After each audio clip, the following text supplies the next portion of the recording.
Buenas tardes a todos y bienvenidos al estudio bíblico de la Iglesia Episcopal San Jorge en esta semana. Hoy es el 13 de agosto de 2020. Y en esta tarde vamos a comenzar una nueva serie en nuestros estudios bíblicos. Vamos a comenzar a leer el libro del profeta Jonás.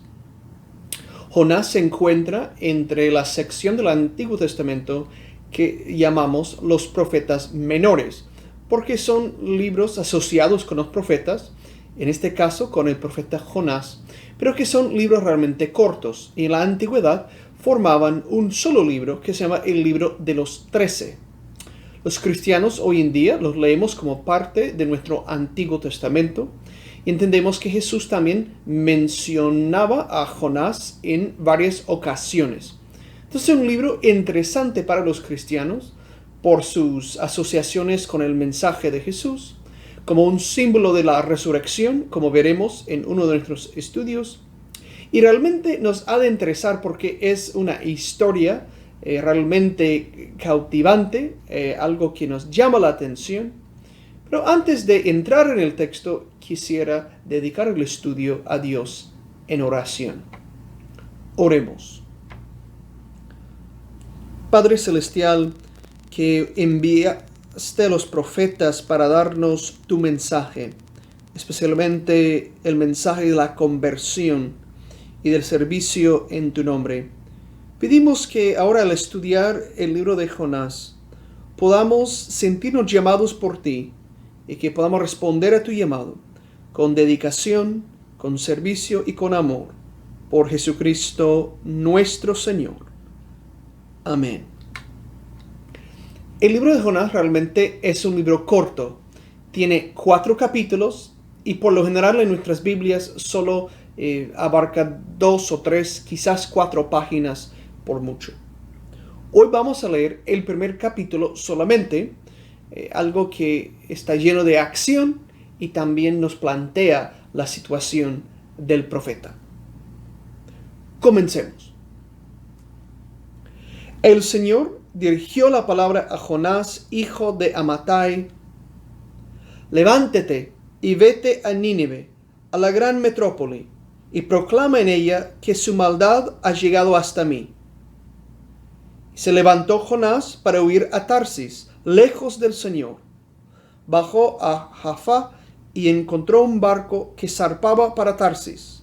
Pagó el precio y embarcó para navegar con ellos a Tarsis, lejos del Señor. Paremos ahí para entender lo que hemos leído. El Señor, Dios, envía su palabra a Jonás y le dice: levántate y vete a Nínive, la gran metrópoli. Entendámoslo. Jonás es israelita. Él vive en lo que sería Samaria, según entendemos del contexto aquí. Está en Israel. Los israelitas no tenían nada de aprecio ni amor para los de Nínive. Nínive, capital de Asiria, o por lo menos una ciudad grande en tiempos del imperio asirio. Los asirios habían destruido a Samaria. Al norte de Israel habían matado a mucha gente, había exiliado a otras personas. Los asirios eran los opresores y los enemigos de los israelitas. Ese era el pueblo de Dios. Entonces Dios envía a Jonás a ir a esa gran ciudad para dar un mensaje. Y dice, ¿cuál es el mensaje? Que proclame que en esa ciudad la maldad ha alcanzado grandes niveles, que tanto reclama a Dios el nivel de su maldad. Es decir, Dios se ha fijado en la maldad, en el pecado de los asirios en Nínive. Y quiere que Jonás vaya a decirles que deben de cambiar su conducta. ¿Pero qué hace Jonás? Dice, se levantó Jonás para huir a Tarsis. Tarsis era una ciudad que se encontraba muy lejos en la otra dirección que la dirección para ir a Nínive. Tarsis está en lo que hoy es Turquía o antiguamente en Asia Menor, como lo decían los romanos.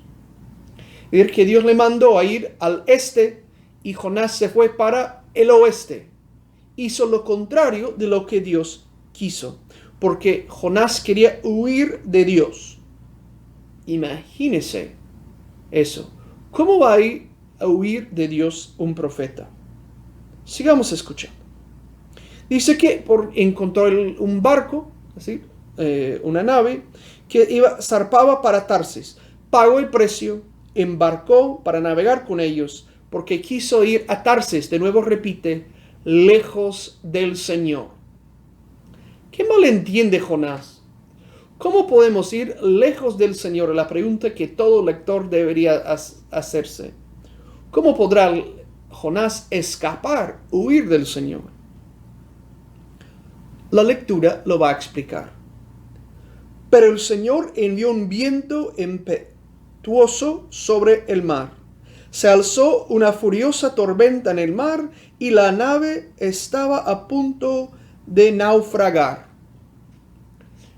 Jonás se mete en el barco, zarpa el barco, pero encuentran una tormenta, un gran viento.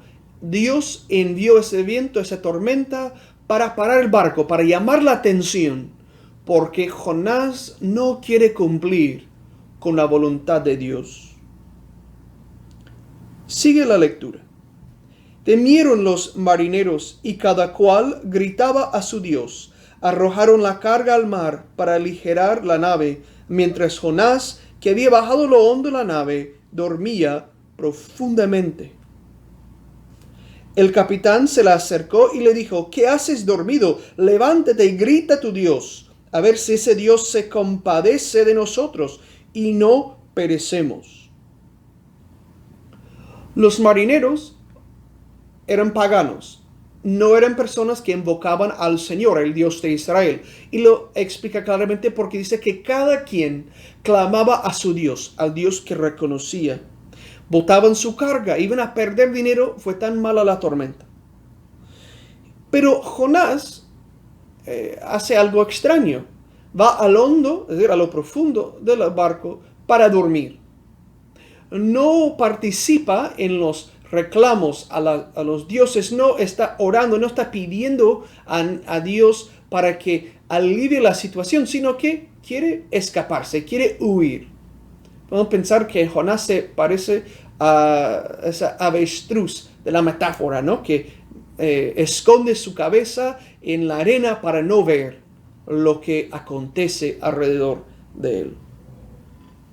Algunos comentaristas también han notado que quizás Jonás es aquel que no solo quiere huir de Dios, pero tampoco quiere mezclar las palabras, la invocación del Dios, el Señor, con las invocaciones de los dioses paganos, ¿no? Que dice, no, yo no me mezclo con esa gentuza, me quedo aquí, pase lo que pase. Pero el capitán del barco llega donde Jonás dice, ¿por qué no participas en la oración? ¿Por qué no clamas a tu Dios? ¿Será el tuyo, el Dios que nos ha mandado esa tormenta, ese problema? La tripulación se dedica a averiguar qué pasa.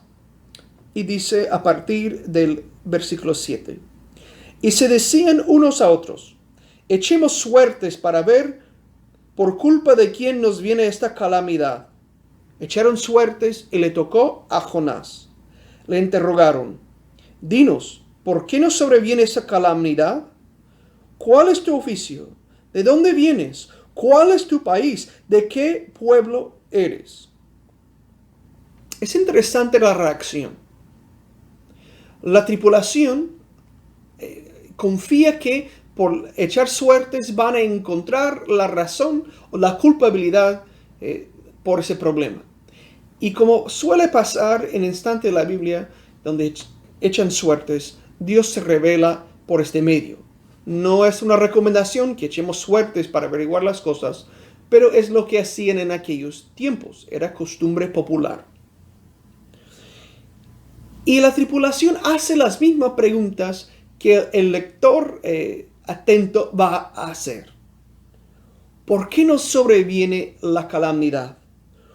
¿Cuál es tu oficio? Nosotros sabemos. Viene el problema porque Jonás se ha huido de Dios. ¿Cuál es su oficio? Es profeta. No tiene otro oficio.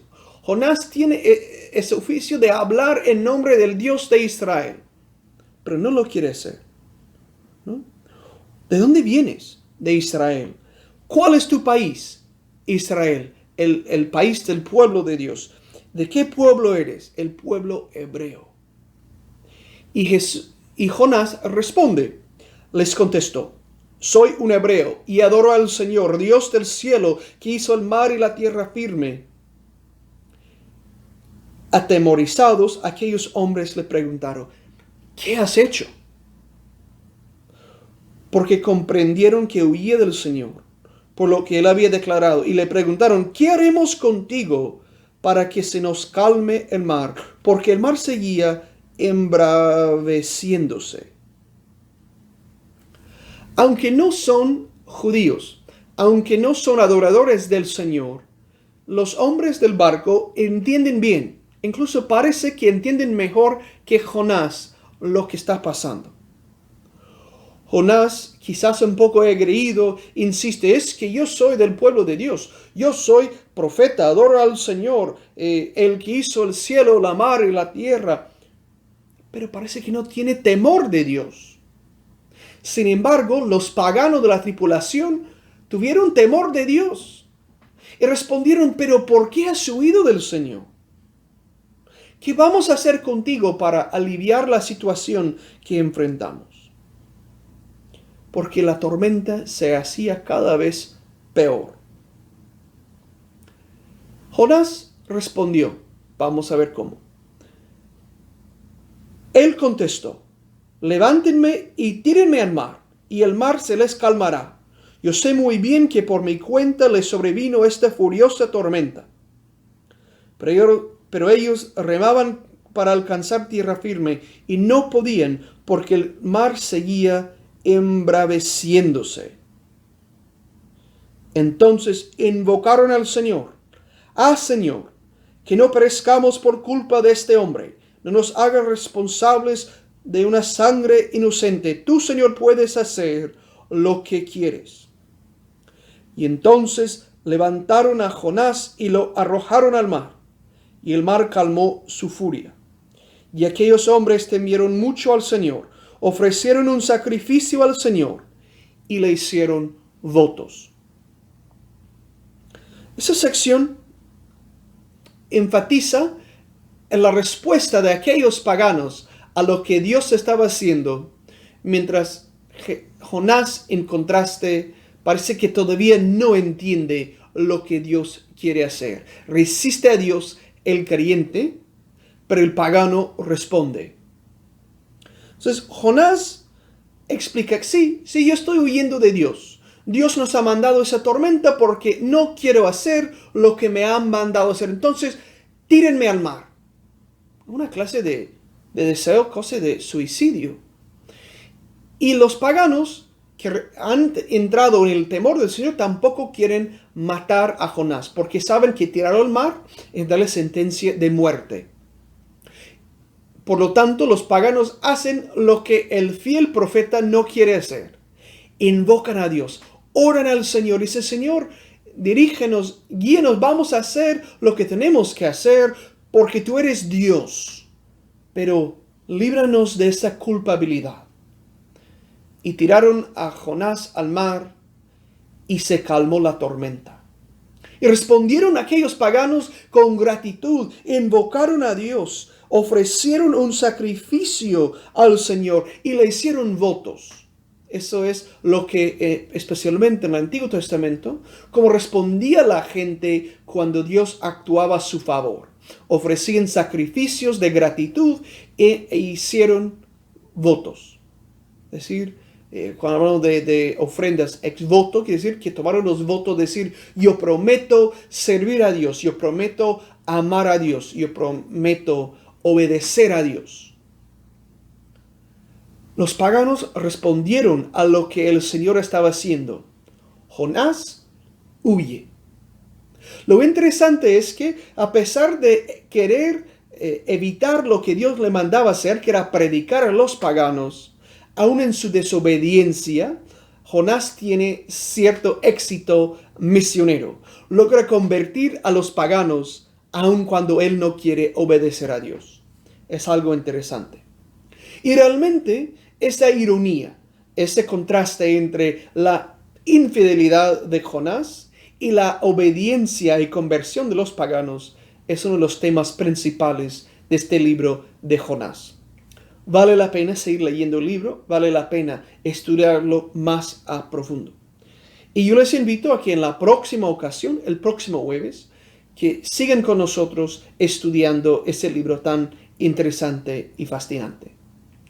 Pero antes de concluir nuestro estudio, les quiero invitar a que ore conmigo y que recemos juntos el Padre Nuestro. Oremos. Padre nuestro, que estás en el cielo, santificado sea tu nombre. Venga tu reino. Hágase tu voluntad en la tierra como en el cielo. Danos hoy nuestro pan de cada día. Perdona nuestras ofensas, como también nosotros perdonamos a los que nos ofenden. No nos dejes caer en tentación y líbranos del mal, porque tuyo es el reino, tuyo es el poder y tuya es la gloria, ahora y por siempre. Amén.